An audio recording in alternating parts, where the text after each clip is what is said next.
All right, we're back for another episode of Sound Culture, and on this episode, Brendon and I are going to be talking about the 2006 album, She Wants Revenge. self-titled album, and we have some funny stories about this band, so you're going to want to check this video out. Oh, yeah.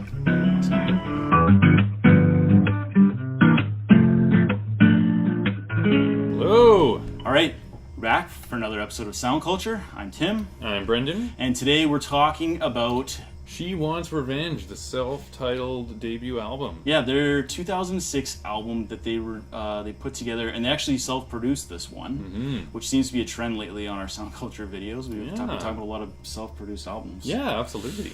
So these guys are really interesting because, and actually Brendon and I were talking about this off camera, but they sound a lot like a couple of other bands that you might recognize from the 80s. A lot. Like, when I first heard them, I said, is this a new Interpol album? No, it's not. And then I was like, is this Joy Division? Yeah. No? And I was like, the main singer has got to be part of those bands or something, because it sounded like absolutely identical. So Justin Warfield, Yes, he's definitely inspired by them, but he's not in the other bands. I was actually blown away. I had to look it up. Yeah, it's really interesting because Joy Division is obviously one of those bands that has influenced a lot of other bands, but in this case, so much so that it sounds like almost identical. The vocals, especially. Yeah, totally. Which is awesome because their music is really, really, really like, it's got that like emo feel to it, right? Yeah, and it's really upbeat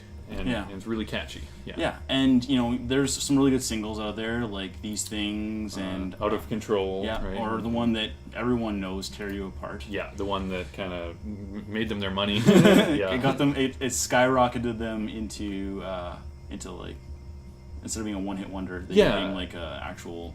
They're doing well. They've sold. I was reading 300,000 albums just in the U.S. alone. So Right. I mean, they're doing fairly well for a self-produced album by basically two guys. It's basically Justin and Adam Brendon, I believe. Yeah. And they have other musicians that contributed to it, but I believe they're like the main. Those are the two guys that kind of make up the bulk of the writing and production credits of the band. Yeah.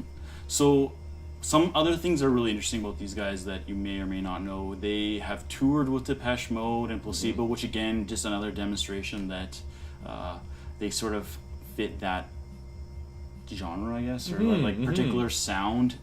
They've actually said they would really like to tour with The Cure and Bauhaus, and again, makes a ton of sense. Like, if you know The Cure, you'll know. I always think of that. Have you ever seen The Wedding Singer? Yes. I always think of that scene whenever I think of them. I mean, that's probably ruined The Cure for me, but. That's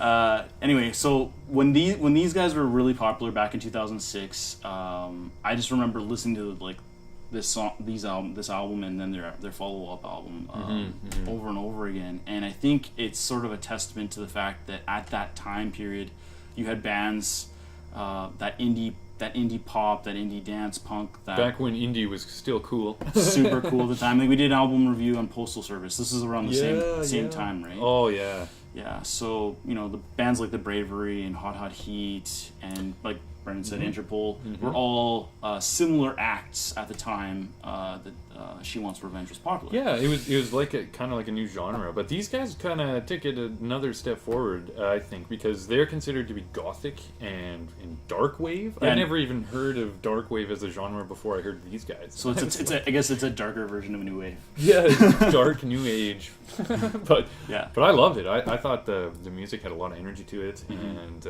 it was really exciting and catchy, and I quite enjoyed it. Yeah.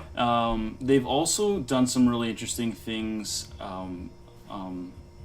post breakup, which I thought was really interesting. So they were together from 2006 till about 2012, 2013. I can't remember the exact year, but I can check and correct that in post. But they actually split up and then got back together when the television show American Horror Story featured their song Tear You Apart. Yeah, that's right. They were like, whoa, all of a sudden we have all this money coming in. And then they decided to reform, which it's fine. I mean, like... Fair enough. I mean, I'd probably do the same if that opportunity came up, And another cool thing that they did, well, it was just Adam, is apparently he's the personal DJ for Barack Obama. Right. How do you go about getting that? Who do you apply for? Well, he must have like right before Obama was going into office, he must have like saw him perform or had someone recommend him. Got to have an in or something. That doesn't just happen. Yeah. But that's pretty amazing. It's pretty amazing, wouldn't you say? Absolutely. But maybe we can talk a little bit about the music itself. So songs like "Tear You Apart" has a very, like you said, Brendon, has a very like dark tone to the melody, but the lyrics are really where the song kind of stands out and separates itself from, I think, from like Joy Division. Yeah, it's like a horror story kind of. Yeah. Even just look at the album cover and you look at the backside or the back of it with the knife. Obviously, she's got a knife, but it's very like cynical kind of, and but I don't know. It feels cynical, but not angry necessarily. No, so it's really enjoyable to listen to. It's enjoyable gothic. Yeah, I mean, like I said, it's gothic rock or dark wave or what have you. So, I mean, if you can imagine what gothic music might sound like combined with rock music, this is pretty bang on. Yeah, I'd say. So, that said, if you haven't listened to She Wants Revenge yet, and we hope that we can sway you to give them a shot. Definitely check out The Cure, Depeche Mode, Joy Division, and Interpol too. For sure. If you want to get a sense of other bands that have done similar things. That said, we hope you enjoyed the review. Please leave us a like, a share, and a subscribe. And this has been Sound Culture. Thanks for watching.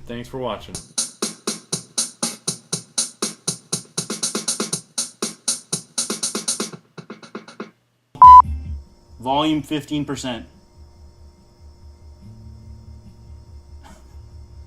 we go. You're impressed. 15%? What? That specific voice command, though. Yeah. Yeah, you gotta make sure it's not too loud, otherwise it'll catch over our recording.